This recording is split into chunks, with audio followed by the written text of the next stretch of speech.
ओम नमः सिद्धेभ्यो। नमो अरिहन्ताणं, नमो सिद्धाणं, नमो आयर्याणं, नमो उपध्यायाणं, नमो लोई सविसाहुणम्।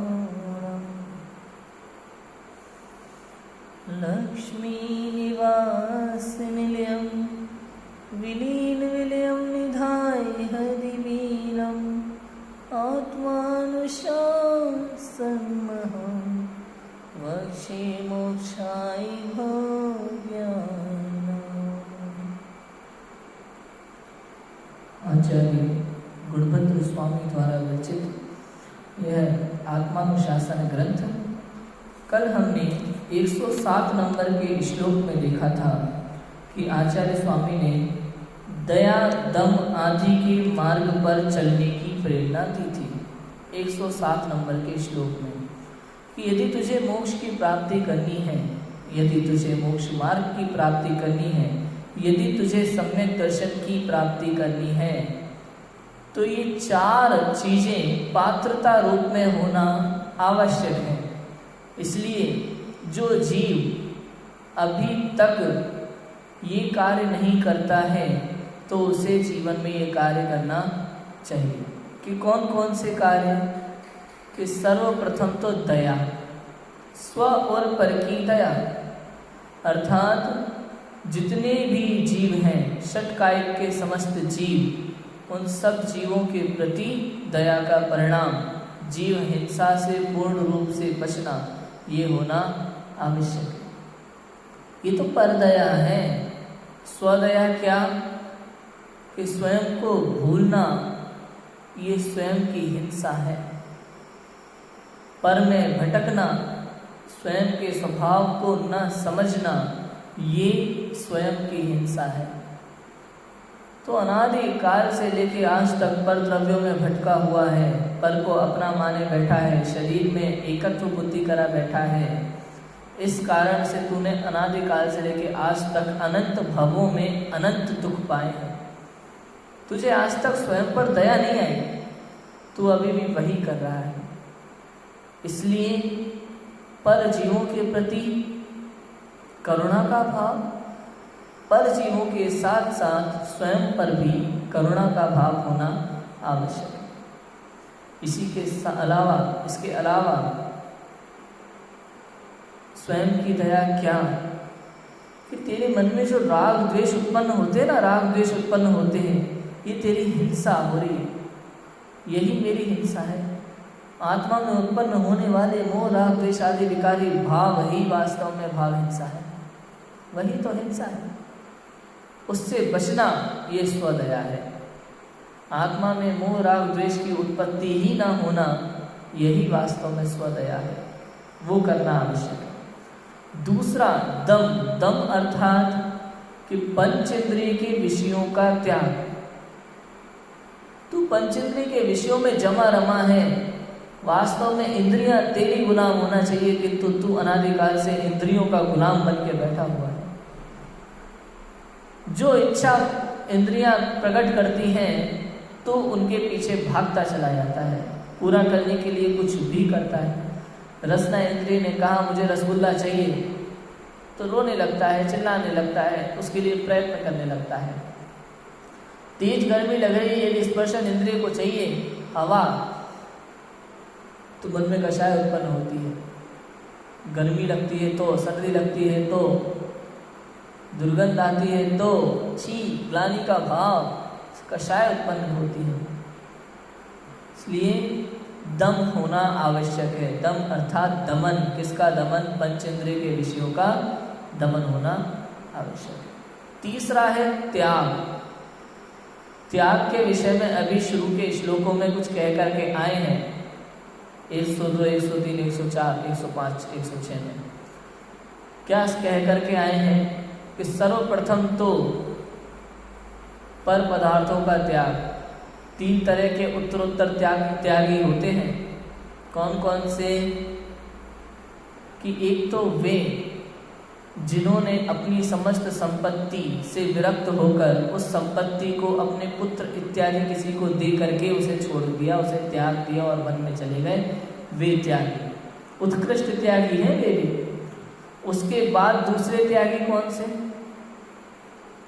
दूसरे त्यागी वे जिन्होंने किसी को दिए बिना ही ये समझकर कि ये संपत्ति, ये लक्ष्मी ना तो मेरे लिए सुखदायी है, ना ही संसार में किसी अन्य के लिए सुखदायी हो सकती है, ऐसा समझकर उसको ऐसे ही छोड़कर, ऐसे ही त्याग कर, बाद में इसको कोई भी ग्रहण करे इससे कोई प्रयोजन नहीं है, ऐसा सोच करके उन्होंने त्याग दिया और आत्म कल्याण के लिए चले गए, वो उनसे भी उत्कृष्ट त्यागी है पहले वाले से।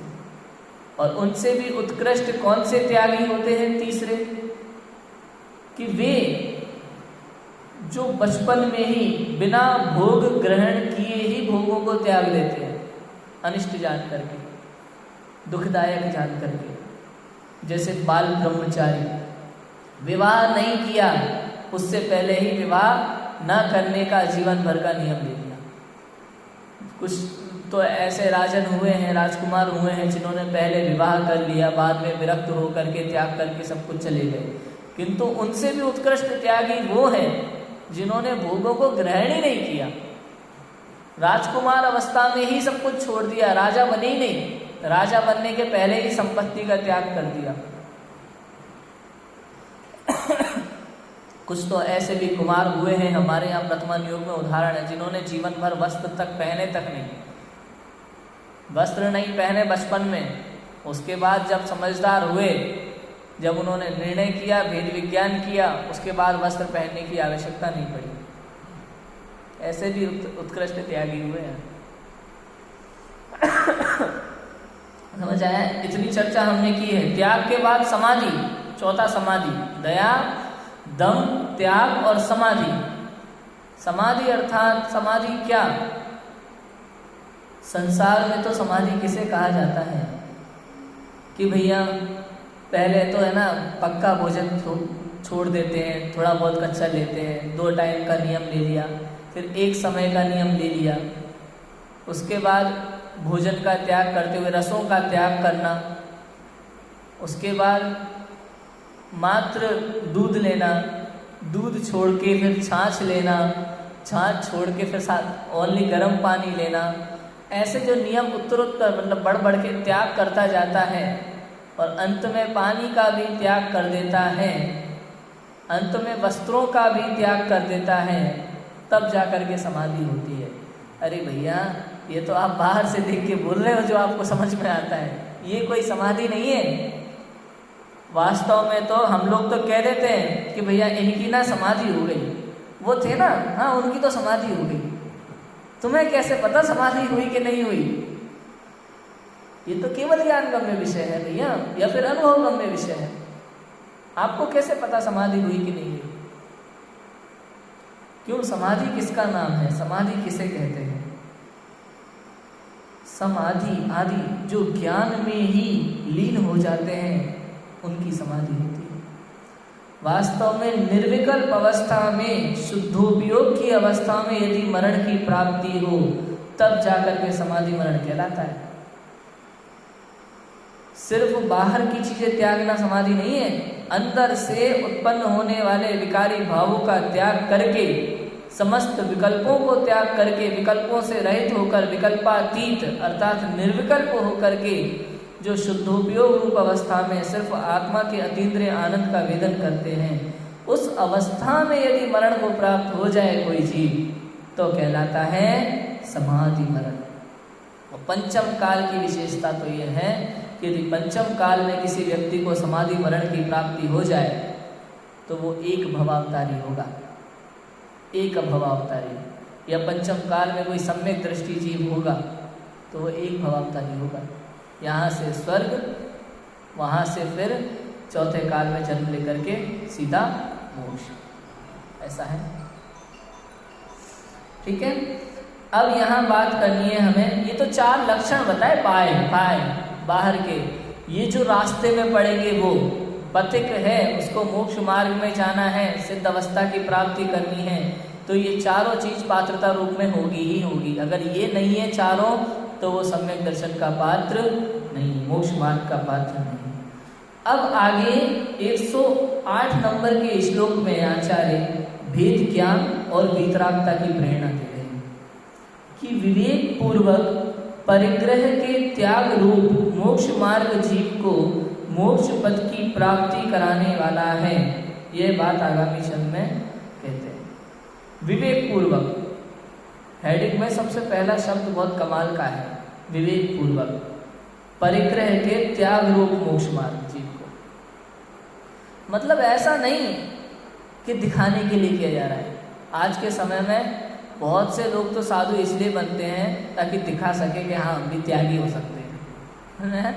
दिखावे के लिए नहीं, विवेक पूर्वक, सही समझ पूर्वक। त्याग करने से पहले 100 बार सोचना होता है। ऐसे नहीं कि भैया कल तो कुछ था मन में और आज कुछ है, ऐसा नहीं होगा। बहुत से कि मैंने ऐसी कहानियां सुनी है भैया कि कल तो है ना पान की दुकान पे खड़े होकर के गुटखा खा रहे थे, तंबाकू खा रहे थे, और आज महाराज के प्रवचन सुने ऐसा वैराग्य आया कि भाई दीक्षा लेके चले गए। ऐसे नहीं होता। भावों में बह जाना, कहते ना भावों में बह गए, वैसे नहीं ली जाती दीक्षा। भावों में बहकर नहीं होता ये काम। विवेक पूर्वक समस्त परिग्रह का त्याग करके, समस्त परिग्रह का त्याग करके अर्थात कि भैया मकान, दुकान, स्त्री, पुत्र, पैसा, इन सब का त्याग कर देते हैं। और क्या नहीं, ये समस्त परिग्रह नहीं हुआ। ये तो आपने बाह्य परिग्रह की बात की है। अंतरंग के परिग्रह का त्याग हुआ कि नहीं हुआ, ये विचार कौन करेगा? मिथ्यात्व, क्रोध, मान, माया, लोभ, हास्य, रति, अरति, शोक, भय, जुगुप्सा, स्त्री वेद, पुरुष वेद, नपुंसक वेद, ये जो 14 अंतरंग परिग्रह हैं, इनका भी तो त्याग आवश्यक है। दिगंबर मुनिराज पूरे 24 परिग्रहों से रहित होते हैं, 24 परिग्रह से रहित होते हैं, इनका भी तो त्याग करना आवश्यक है। विवेक पूर्वक परिग्रह के त्याग रूप मोक्ष मार्गी जीव को मोक्ष पद की प्राप्ति कराने वाला है। ये बात आगामी शब्द में, ये भेद विज्ञान है, भेद विज्ञान की कला है। भेद विज्ञान से ही मोक्ष मार्ग का आरंभ होता है और भेद विज्ञान से ही मोक्ष की प्राप्ति होती है। इसके अलावा दूसरा अन्य कोई मार्ग नहीं। यही कला है जो हमें सीखनी है।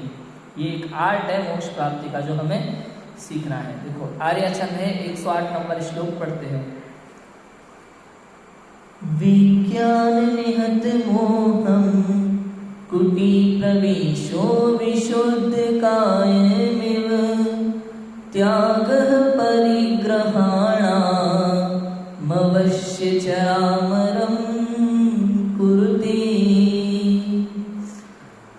भेद ज्ञान से मोह नष्ट करके यदि करो परिग्रह त्याग कुटी प्रवेश द्वारा निर्मल तन सब हो अजर अमर छतराग। क्या कहते हैं कि भेद ज्ञान से मोह नष्ट करके यदि करो परिग्रह त्याग, सबसे पहले मोह का त्याग होगा। पहला परिग्रह ही मोह है। मोह अर्थात मिथ्यात्व। भेद ज्ञान से नष्ट होगा। वो कैसे नष्ट होगा? भेद ज्ञान से।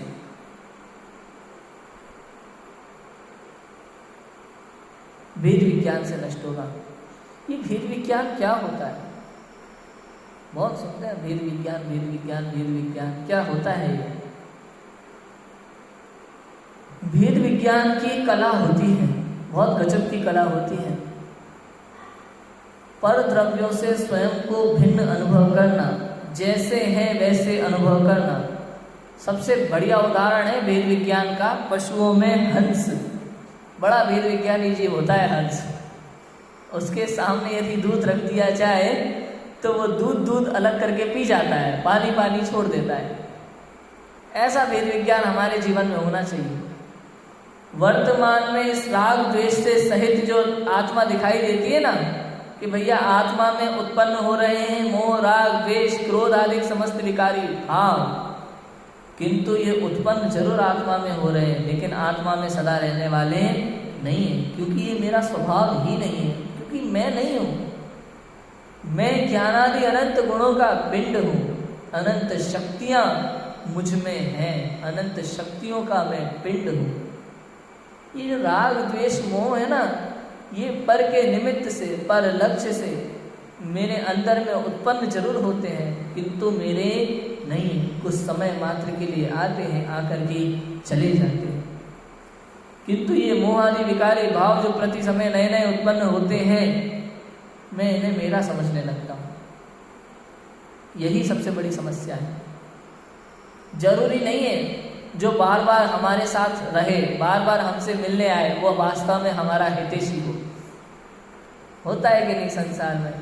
बहुत से लोग ऐसे होते हैं जो मित्रता का दावा करते हैं, मित्रता का दावा करते हैं, किंतु होते नहीं है, काम आने पर चले जाते हैं। ये शरीर और ये मोहादि भाव, ये हमारे खतरनाक मित्र हैं, खतरनाक मित्र। मित्र के रूप में शत्रु हैं हमारे। शुभ भाव तो मित्र है, अरे शुभ भाव सबसे बड़ा शत्रु है। शुभ भाव सबसे बड़ा शत्रु है। ये संसार में अटकाने का काम करता है। जीव सोचता है कि मैंने कितना बढ़िया काम किया, देखो मुझे कितने बढ़िया भाव आते हैं, और ऐसा सोच करके उसमें ही सुख मान लेता है और संसार में अटक भटक के रह जाता है, शुद्धोपयोग की तरफ बढ़ ही नहीं पाता, मोक्ष मार्ग की ओर बढ़ ही नहीं पाता। बहुत बड़ी समस्या है। इसलिए भेद विज्ञान करना अत्यंत आवश्यक है। राग द्वेष आदि विकारी भावों से स्वयं को भिन्न अनुभव करना, जैसे हैं वैसे अनुभव करना, यही सबसे बड़ी कला है। जिस प्रकार पवन साधन में कुटी प्रवेश करने से, प्रक्रिया द्वारा वायु रोकने से, कुंभक प्रक्रिया द्वारा शरीर निर्मल होता है, उसी प्रकार जो भेद विज्ञान द्वारा मोह नष्ट करता है, उसे परिग्रह का त्याग अवश्य ही अजर अमर कर देता है। पवन साधन में कुटी प्रवेश करने से, अर्थात कुंभक प्रक्रिया द्वारा वायु रोकने से, जिसको लिखा है कि भूमिगत होकर वायु की कुंभक क्रिया करना, भूमिगत होकर के, भूमि में जाकर के वायु की कोई कुंभक क्रिया होती है, जिसके कारण से शरीर निर्मल होता है। और भी आसन होते हैं ना, योग के आसन होते हैं, अनुलोम विलोम करना, दुनिया भर की ऐसी प्रक्रियाएं होती हैं जिससे शरीर की स्वच्छता होती है। ऐसे ही यहाँ बताते हैं कि भेद विज्ञान द्वारा मोह नष्ट करना, भेद विज्ञान के द्वारा जीव को मोह को नष्ट करना है। ये मोह जो है ना, मोह ये एक विकारी परिणाम है जो जीव के अंदर उत्पन्न होता है, मेरे अंदर उत्पन्न होता है, पर लक्ष्य से उत्पन्न होता है। किंतु वास्तविकता समझना ये है कि ये मैं नहीं, मोह के कारण मोह रूपी शराब पी रखी है, ऐसा समझो। हमारे यहाँ मोह रूपी मदिरा कहा जाता है, मदिरा, शराब। इसके नशे में धुत है ये चीज। दिखता क्या है, समझ क्या आता है बताओ? मेरा परिवार। तेरा परिवार कहाँ से हो गया भाई? तू जब हॉस्पिटल में तेरा जन्म हुआ था तो तेरे मम्मी पापा तुझे जानते तक नहीं थे कि कहाँ से आया है। याद कर वो पल, वो समय, जिस समय तेरा जन्म हुआ था हॉस्पिटल में। जितने लोग आसपास खड़े थे ना, बाहर गेट के बाहर जितने भी लोग खड़े थे, उनमें से किसी को नहीं जानता था, किसी को नहीं जानता था, ना ही कोई और उसे जानता था। किंतु जन्म होने के बाद देखो, भ्रम मनुष्य का, जान से भी प्यारा हो जाता है वो नन्हा सा बालक। कोई चाचा बन जाता है, कोई चाची बन जाती है, कोई दादा बन जाता है, कोई दादी बन जाती है, कोई माता होता है, कोई पिता होते हैं, कोई बुआ होती है, कोई मौसी होती है। तरह तरह के रिश्तेदार उत्पन्न हो जाते हैं तुरंत एक बार में, एक साथ सब। वास्तव में तो इस जीव का कोई भी नहीं, ये सबके लिए वो जान से भी प्यारा होता है। किंतु जब समय आता है तो ये जान दे करके भी कोई व्यक्ति उसको बचा नहीं सकता। तो बताओ कौन किसका है? ये भेद ज्ञान करना पड़ेगा, ये समझना पड़ेगा। मैं नहीं हूं, ना ही कोई मेरा है, ना मैं किसी का हूं, ना मैं किसी का हूं और ना ही कोई मेरा है, ऐसा मानने पर उत्तम आकिंचन्य होता है। एक लाइन में उत्तम आकिंचन्य धर्म, मैंने एक कविता लिखी थी फर्स्ट ईयर में, 10 लक्षण धर्म पर, जिसमें एक एक लाइन में एक एक धर्म की चर्चा है। ना ही कोई मेरा है, ना ही मैं किसी का हूँ। आकिंचन्य, किंचित भी कोई भी मेरा नहीं है, ऐसा मानने पर उत्तम आकिंचन्य होता है। तब जाकर के समस्त परिग्रह का त्याग होता है। पहले विश्वास तो हो, विश्वास तो हो कि कोई मेरे नहीं है, लेकिन मोह की मदिरा पी रखी है ना, नशे में सबको मेरा मेरा मेरा, एकत्व, कर्तत्व, ममत्व, भोक्तत्व बुद्धि में उलझ जाए। कर्तत्व, ममत्व, एकत्व, भोक्तत्व, चारों मिथ्या बुद्धि में उलझा पड़ा है। कहते हैं वेद विज्ञान द्वारा मोह को नष्ट करता है, उसे परिग्रह का त्याग अवश्य ही अजर अमर कर देता है। उसे परिग्रह का त्याग अजर अमर करता है जो वेद विज्ञान द्वारा इस मोह को नष्ट करता है। वेद विज्ञान तो करना पड़ेगा, पहले समझना तो पड़ेगा कि ना ही ये मेरे हैं और ना ही मैं किसी का हूँ। तो आप सोचो कि भाई बहुत से ऐसे लोग हैं जो अपने बच्चों की सुरक्षा के लिए सब कुछ दांव पे लगा देते हैं। हम कहते हैं वो तो दांव पे लगाते हैं, लेकिन क्या वास्तव में सुरक्षा कर पाते हैं? नहीं कर पाते। कितनी ही कोशिश हो, कितने ही साधन क्यों ना हो, कुछ नहीं हो सकता। ये तो अभिमान हो जाता है बिना मतलब का कि हमने पाल पोस करके बड़ा किया। अरे अगर तुम में पाल पोसने की ताकत थी, यदि वास्तव में माता पिता में अपने बच्चे को बड़ा करने की ताकत है, तो वो जब पैदा हुआ था तभी बड़ा क्यों नहीं कर दिया तुरंत? 2 जने हाथ पकड़ते, 2 जने पाँव पकड़ते, बड़ा हो जाता। अरे भैया, हाथ की बात नहीं है किसी के, ना तो किसी व्यक्ति के हाथ की बात है, ना ही किसी परम शक्ति के हाथ की बात है, ना किसी परमात्मा के हाथ की बात है। इस संसार में जो कुछ भी होता है वो अपने परिणमन के अनुसार होता है, अपनी योग्यता के अनुसार होता है। कोई भी किसी भी विषय में कुछ भी करने वाला, कर सकने वाला नहीं, कोई भी नहीं कर सकता, कुछ भी नहीं कर सकता।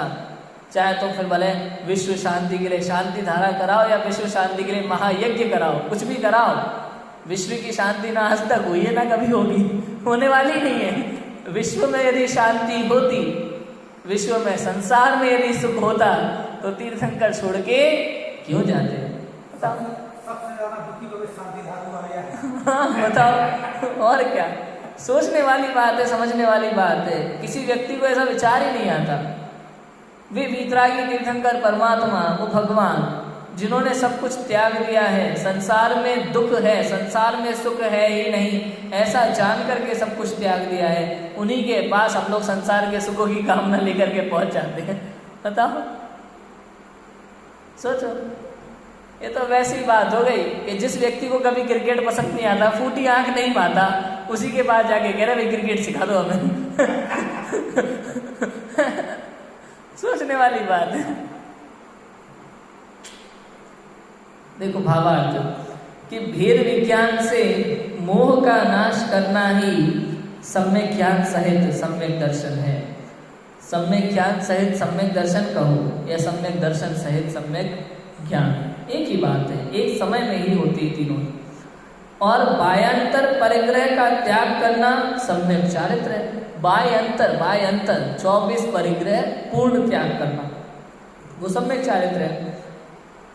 वहां सम्यक ज्ञान सहित सम्यक दर्शन प्राप्त करने वाला जीव यदि सम्यक चारित्र अंगीकार करे तो उसे साक्षात मोक्ष मार्ग होता है और वह मोक्ष की प्राप्ति अवश्य करता ही है। इसमें कोई संदेह नहीं, क्योंकि सभी कारण मिलने पर कार्य का होना टाला नहीं जा सकता। इसलिए यदि किसी को रत्नत्रय में कोई कमी हो तो उसको मोक्ष प्राप्ति होने में संदेह हो सकता है। मोक्ष के तीनों कारण मिलने पर मोक्ष होता ही है, ऐसा निश्चय करना चाहिए। कहते हैं कि सम्यक दर्शन ज्ञान चारित्राणी मोक्ष मार्ग। यदि रत्नत्रय है, यदि तीनों एक साथ हैं तो मोक्ष प्राप्ति होना ही है।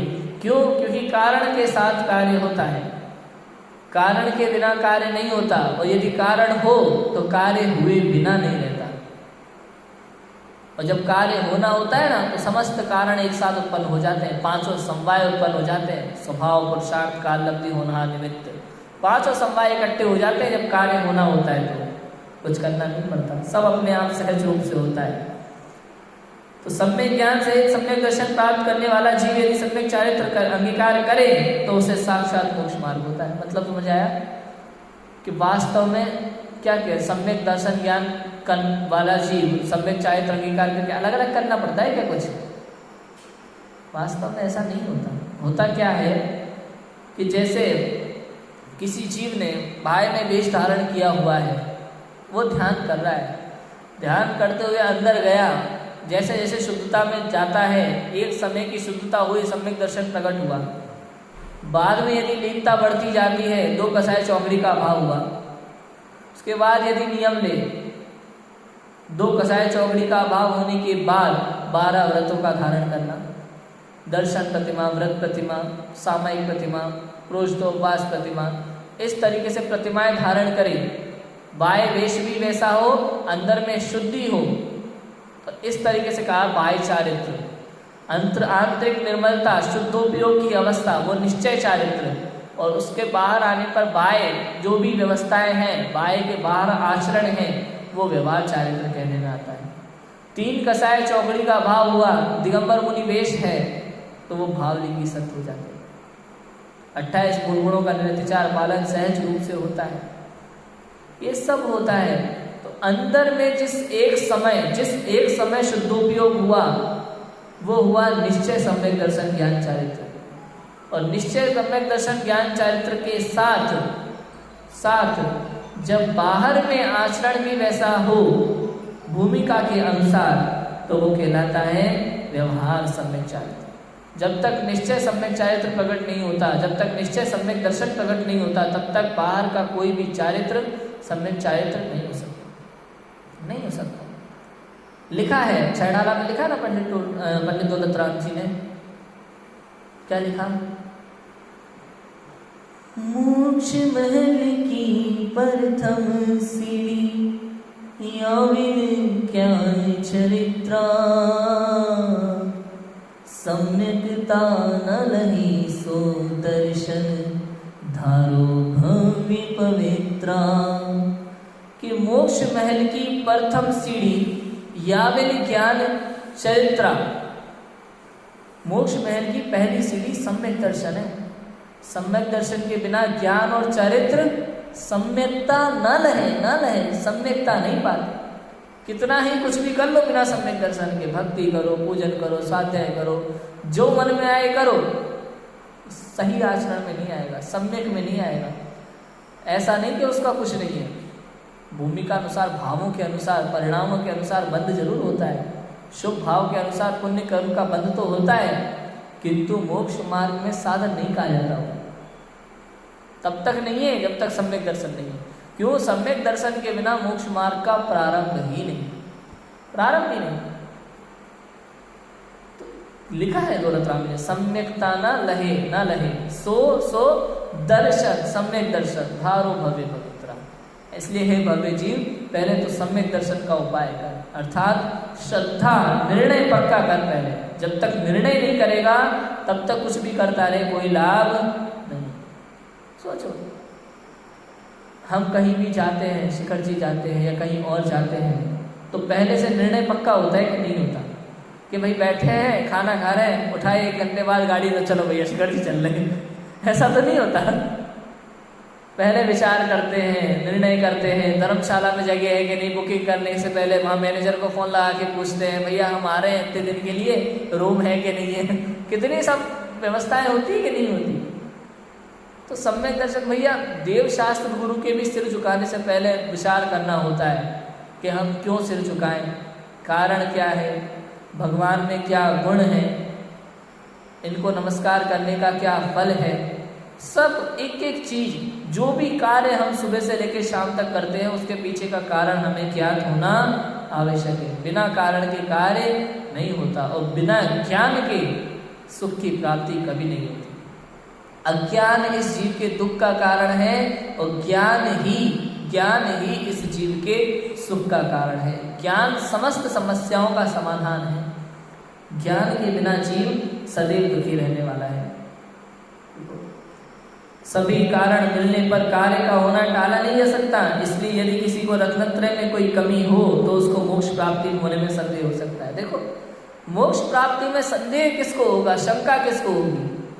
कि जिसको सम्यक दर्शन नहीं होता ना, जिसको मोक्ष मार्ग का प्रारंभ भी नहीं हुआ, उसी को शंका होती है। जिसने कभी भी जीवन में गाड़ी नहीं चलाई, कार ना चलाई, उसे तो शंका हो सकती है, यार मैं चला पाऊंगा कि नहीं चला पाऊंगा, मुझसे होगा कि नहीं होगा। होती कि नहीं होती शुरू में शंकाएं कई तरह की। पहली बार कार चलाते हैं, नहीं चलाई कभी, तो शंका होती है यार कहीं एक्सीडेंट ना हो जाए, सही चला रहा हूँ कि नहीं चला रहा, गलत तो नहीं जा रहा कुछ। बार बार मन में संदेह उत्पन्न होता है। किंतु जो ड्राइवर है उसको कभी शंका नहीं होती, बिल्कुल बात करता जाएगा, फोन पे ऐसे आ रहे हैं, 1 घंटे से लगा है फोन पे, उधर गाड़ी भी चलने की बढ़िया, कोई शंका नहीं, कोई संदेह नहीं। ये होता है ज्ञान, ये होता है विवेक, ये होती है सही समझ, सच्चा निर्णय, पक्का निर्णय। ऐसे ही सम्यक दर्शन जिसको हो गया ना, जिसको समस्त शंकाओं का समाधान हो गया, जिसको 7 तत्वों की श्रद्धा है, जिसको सच्चे देवशास्त्र गुरु की श्रद्धा है, जिसको निःशुद्धात्मा का श्रद्धान है, अनुभव है, उसे फिर द्वारा कभी कोई शंका उत्पन्न होती नहीं। ये भेद विज्ञान की कला है, यही वीतरागता है। वीतरागता क्या होती है कि पुरुषार्थ सिद्धि उपाय में लिखा है, जितने जितने अंश में जीव के रागादि का अभाव होता है, उतने उतने अंश में जीव को वीतरागता प्रकट होती है, और जितने जितने अंश में जीव को वीतरागता प्रकट होती है, उतने उतने अंश में वह जीव पूज्य कहलाता है। पूज्यता जो होती है वो वीतरागता से ही होती है, वीतरागता के बिना कोई पूज्य हो सकता नहीं। ये बात थी भेद विज्ञान और वीतरागता की प्रेरणा। मोक्ष के तीनों कारण मिलने पर ही मोक्ष होता है, ऐसा हमें निश्चय करना चाहिए। सम्यक दर्शन अकेला हो ऐसा हो ही नहीं सकता, एक हो तो मोक्ष नहीं हो सकता। और सबसे बड़ी बात यह है कि एक हो ही नहीं सकता, अविनाभाव संबंध है। सम्यक दर्शन होगा तो ज्ञान और चारित्र होंगे ही होंगे, ज्ञान होगा तो दर्शन और चारित्र होंगे ही होंगे, चारित्र होगा तो दर्शन और ज्ञान होना ही होना है। तीनों एक साथ एक समय में होते हैं, अलग अलग होने का कोई कारण नहीं है। तो इस प्रकार से हमें ये बात समझनी चाहिए। कल आगे बाल ब्रह्मचारियों की प्रशंसा की बात आएगी, उसकी चर्चा हम करेंगे। अभी की बात को विराम देते हैं। ओम नमः शिवाय।